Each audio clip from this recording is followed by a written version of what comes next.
was like, we just have to start this while we're cracking up. Because most people would not turn their camera on. But and if you're brave enough to go to YouTube and have a look, you'll know why. That was like, we're not on camera. And I said, oh, yes, we are. Because we're in unprecedented times with isolation. And that brings not only gray hairs for some of us ladies, all of you who've been lying and denying, we see you. I see myself. And if you want to come check us out on YouTube, you can see my eyebrows.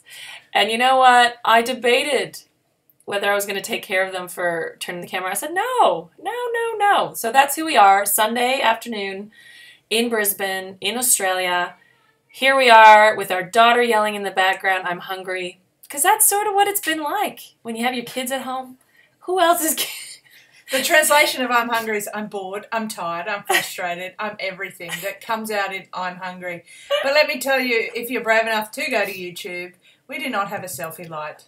Sarah said, we're not putting on makeup, so of course she goes and cheats and puts on a tinted moisturiser. I was going to say tinted moisturiser. I am stuck behind the microphone and no selfie we've got our dodgy iPhone trying to put on a bit of light. Yeah, it's like blinding me because Nat told me this little workaround. So a year into the podcast and we still don't have a selfie light.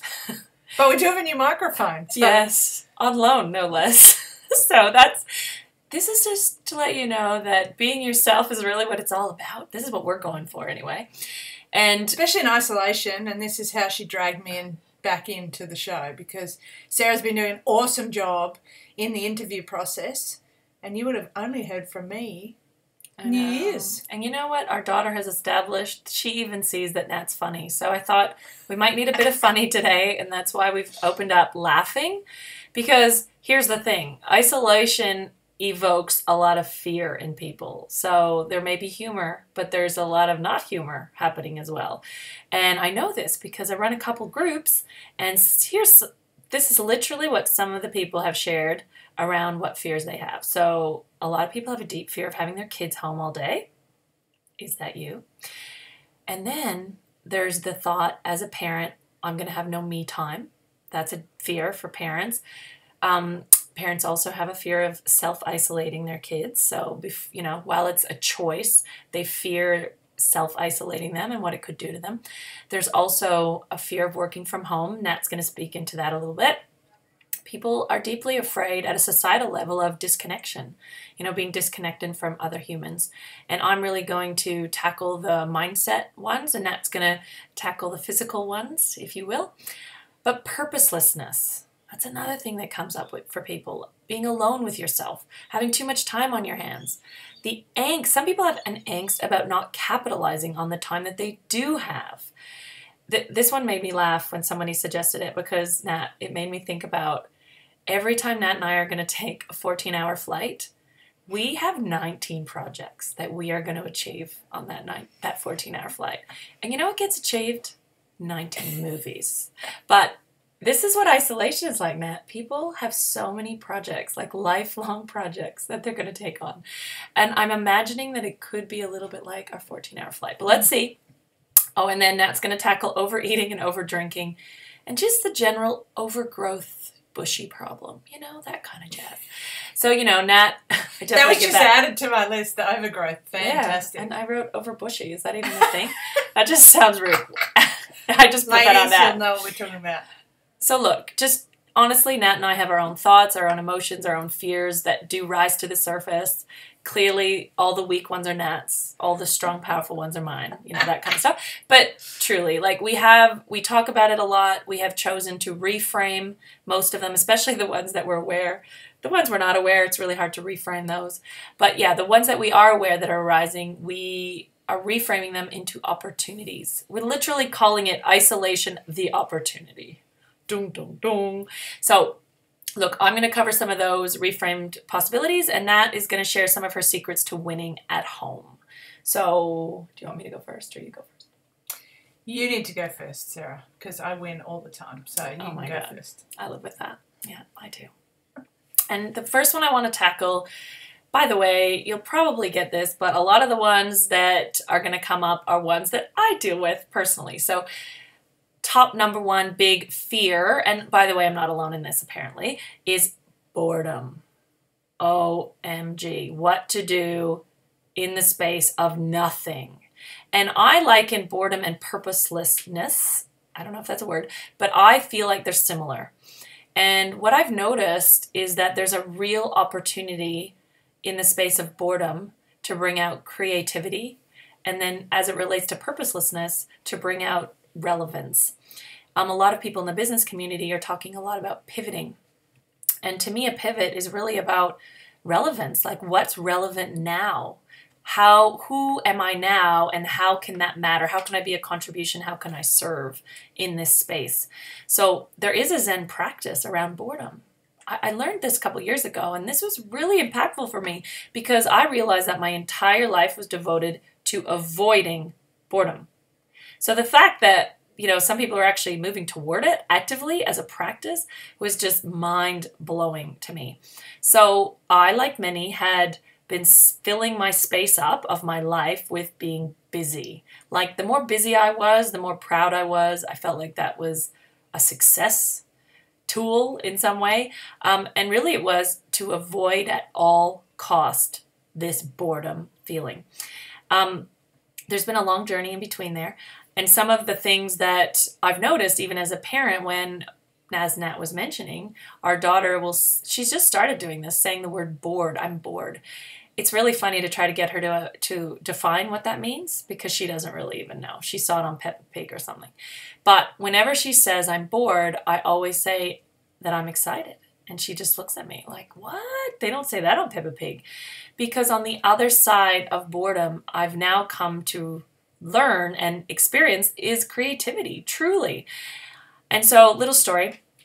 Sarah Blakely, who is the first female billionaire in the world, and she was the creator, CEO, and founder of Spanx.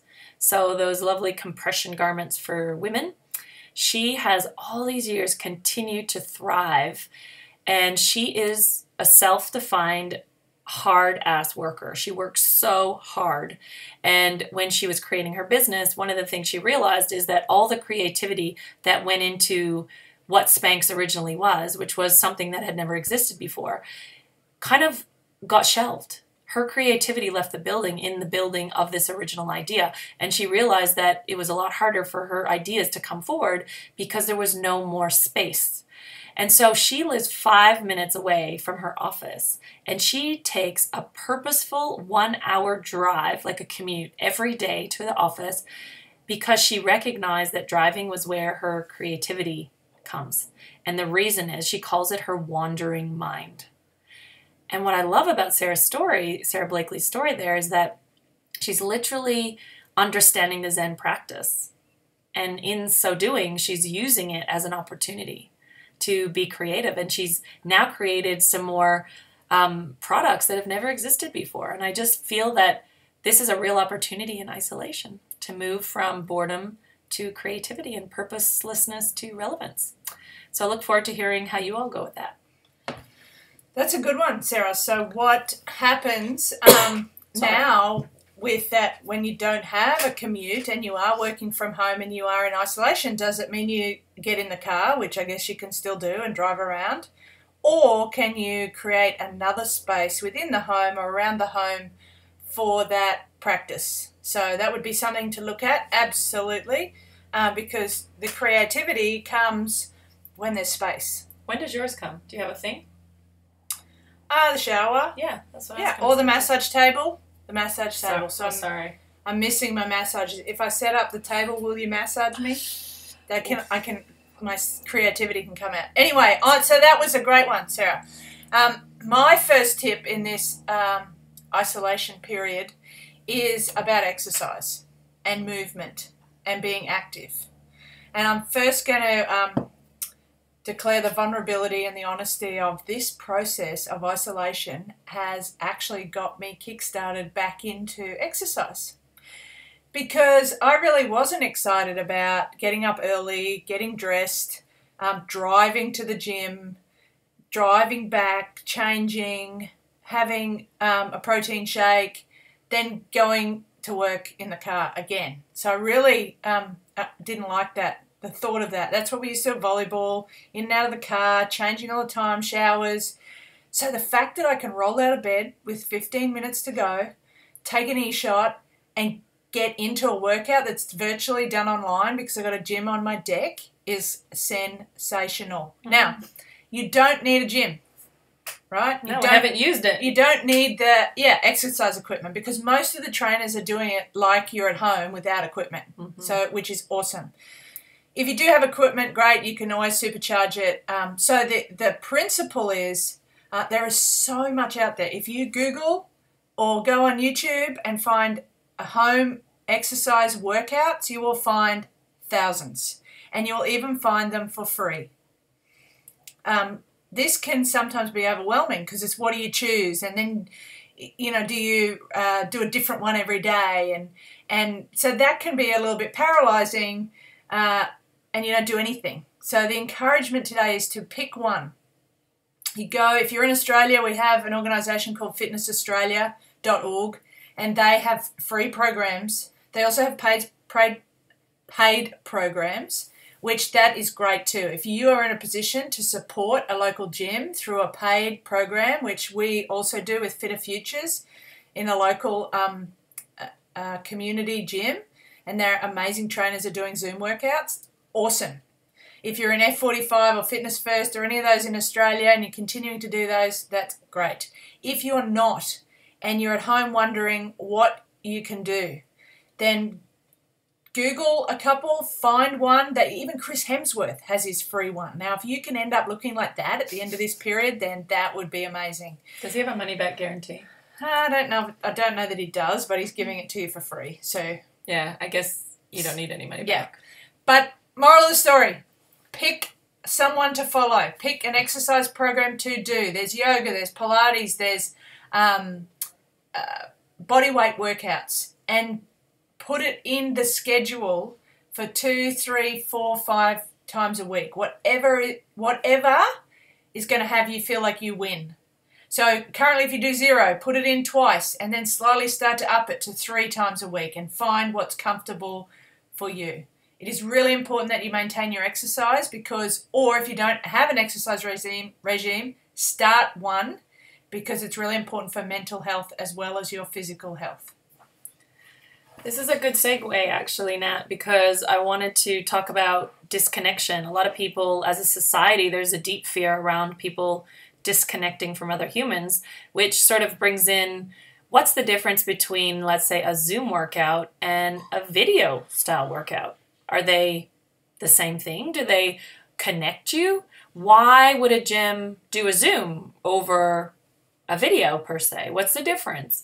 And it had me really thinking a lot about connection because I do think this is a concern. It really is around people disconnecting. However, I think the fear of disconnecting is what can disconnect us in so many ways.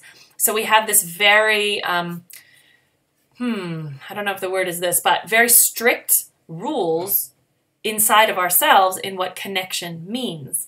And I think a lot of people have proximity as one of those rules. And maybe it's because I've always lived far away from my family. I don't have that as a rule for me.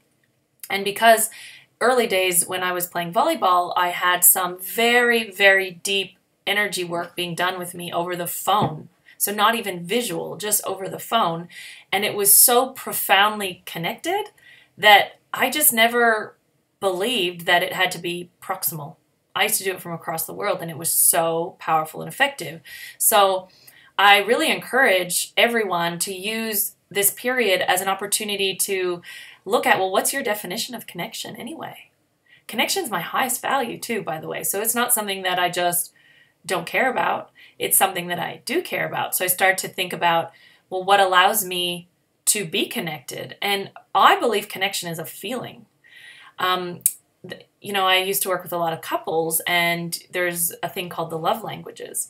And some people's love language is physical touch. So the thought is, well, what does a couple do who live away from each other?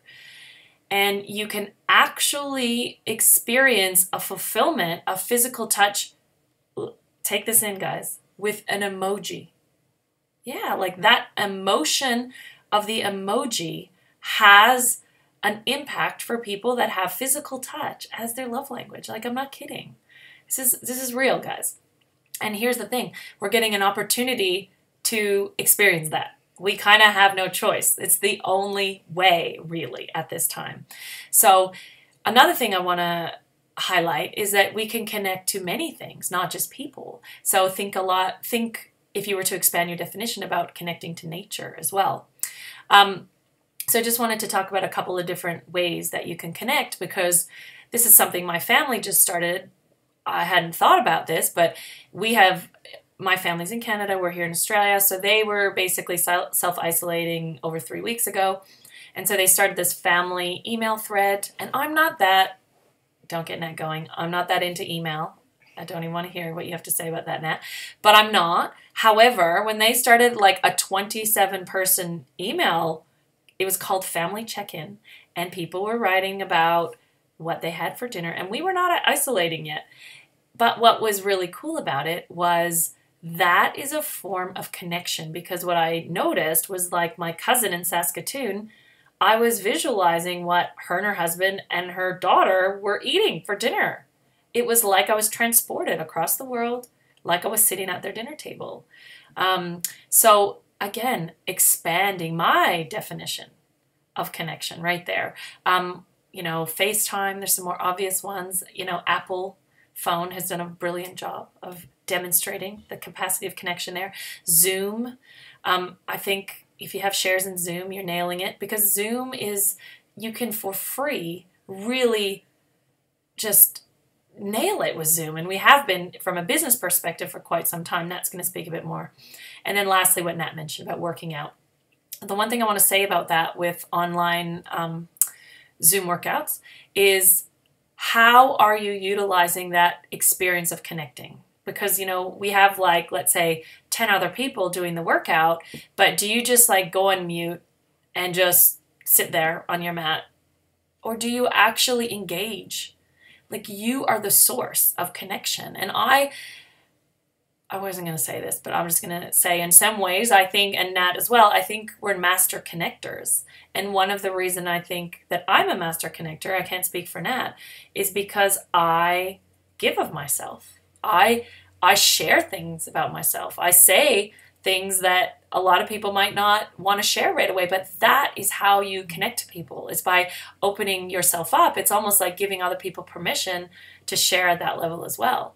And so when I'm on the workout, like, I always call out people's name. There's this lady on there with her 2 kids, and I always, like, make little comments about her little setup and everything, and I swear she's just staring at me like, why is this girl saying my name? I'm not sure I know her, but guess what? She's going to know me, and she's going to like me. I know it. It's coming. That's called forced connection. I know. Is that another category? No. Yeah. No, that's good. And going back to what I said about exercise, that watching a video and exercising where you can press pause and actually get up and leave and have a drink is different to when you have an instructor cheering you on, or when you have Sarah cheering you on. And so the Zoom group doing it all at the same time also provides accountability and structure that you might have had before, that if you're purposeless, then it is usually down to your structures not right. And sometimes, we'll exercise for other people, but more than we will exercise for ourselves. So pick a time with your PT or your gym and make it happen. Anyway, that's going backwards. To my next one, going forwards, is around, we want to come out of this period a better person. How do we do that? What does that look like for you? Is it about learning one thing, one new thing? We're seeing people on Facebook starting to paint. Is it about learning a new language? My friend Leanne, who's been on the podcast, is learning to play the guitar. She's always wanted to play the guitar. So how are you bettering yourself? How are you upskilling yourself and increasing your capacity as a human being in this process? Because that would be the one thing to ask yourself: how can I come out the other side a better person? So have a think about that. And just on that, that's really cool how you're saying that, because I think that a lot of people are focusing on what's being taken away from them, not what it's giving them. actually. So that's really great that you can actually learn a whole new skill. Yeah, and as a speaker myself, and seeing every single event in the world cancelled, and it almost is like 2020 is kind of that year that's going to have, back in the old days we used to call it liquid paper, don't have that anymore, but just wiped out, right? It really is going to be a blip on the history map. And 2020, which was the year of the Olympic Games in Tokyo, July 24th, 2020 was the opening ceremony. And for a long time, the IOC was very strong in saying it will go ahead. And I was backing them 100%. I thought it would be the time where the world could come back together, and I thought we'd make it for that time. But since over a period of days and a few small weeks, that was not possible, and the health of the athletes was becoming more and more compromised. So the IOC and the Tokyo Olympic Committee have moved it to July 23, 2021, and it will still be called Tokyo 2020. Clearly, there's a lot of marketing, a lot of promotion, everything from shirts to banners to that they can't waste their money in reprinting. So again, Tokyo 2020 will have an asterisk next to it, and we will the athletes will be performing in 2021. So they're using this time to get better at something else other than their sport. Our beach volleyballers can't play. Our team sports can't play together. So what can you get better at this time so that you come out a better person? I'm sort of sharing this with Nat because this is the time we get to talk to each other, like with a camera on and a microphone in our face. But we do a course called Landmark that we love, and there was actually a seminar that was postponed that we were going to do together. And the seminar leaders, Nat, who are always on, they work so hard all over the world. And of course, they've also been grounded. And they have all committed that they will be unrecognizable when they are next in front of a room. Like, people will literally say, who was that other person? So to commit to recreating yourself like that, I think is, real possibility mindset. So, okay. Last for me, I've got too much time on my hands. I think this one is slightly hilarious, and I'm not laughing at anybody because I'm sure it's entered my thoughts. It's just that all we ever want is time. And now we've got it, and we're complaining, or we're afraid, and there's angst. So this reminded me of couples or someone in a relationship who's not very happy, and maybe they're complaining to their friends, and it's been going on for quite some time, and then all of a sudden the other person breaks up with them. Oh, the drama. Like, how could they? Oh, and it's just ridiculous. The friends who are seeing all of it unfold are thinking, this is what you wanted. What are you doing? And you know what? This is the same thing. This is a little moment for all of us. This is what we wanted, people. We actually asked for time, and now we've got it. So the key here, the reframe, is how can we shift from enforced to embraced? And that's the difference. Like, when that person who wanted out of the relationship actually realizes that they got out, they can then have a party. Well, this is our opportunity to have a party because so many people have been craving time. And one thing that I'm hearing from a lot of my friends who have families is that they are, with this time, getting to know their families in a whole new way. Like, they're knowing their kids, and sometimes they're complaining about what they're getting to know, but they're still getting to know. It's still an opportunity to embrace. And so I encourage you to write a list about all the things you used to complain about that you never had enough time to do. Whether it's your stack of books, whether it's like your emails that you can never get ahead of, whether it's like what else? Cleaning out the garage. I know people have been doing a lot of spring cleaning. That's right. That's what the godsons, the family were doing. They're tackling one room at a time. That's a very good one, actually, how things just sort of like pack up or get pushed over or under the carpet and they never get dealt with, like a closet that's too full, like all of these things that you never had enough time for. And I want you to write them down in that context, because now that you have time and you start to think about what would embracing time look like? So one of the things I encourage you to do is what I call a time detox. Start to notice your language around time. How do you talk about time? Because time is a perception. So all you have to do is sprint and notice. Sprint for 1 minute. Like sprint your hardest. That'll be the longest minute of your life. Versus 1 minute on the massage table. Does that minute, I know for you, Nat, that is the worst minute of your life. Because feels like 5 seconds. Yeah, what happens over your hour, Nat, in your massage? Well, I don't know about anybody else, but you take your clothes off, you get on the table, and you think, go slowly, go slowly. This is gonna be over soon. This is gonna be over soon. You're trying to go backwards, and then all of a sudden you almost go to sleep and wake up and you're like, no, it's over. It goes so quickly. So I spend the whole time like an angst around it, hoping that it doesn't get over. But that is also the time where I'm most creative. Yeah. Okay. So, yeah, you did say massage. But that is something, just the time detox is starting to notice your language around time. When you say things like, I've got to, I have to, just notice how you think about things in terms of obligatory versus embracing kind of language. So I caught myself doing that just yesterday. Like, oh, I've got to do that. And then I said, no, actually, I choose to do that. I want to do that, because this is actually something that's just creeped into my language, and it becomes an overarching attitude.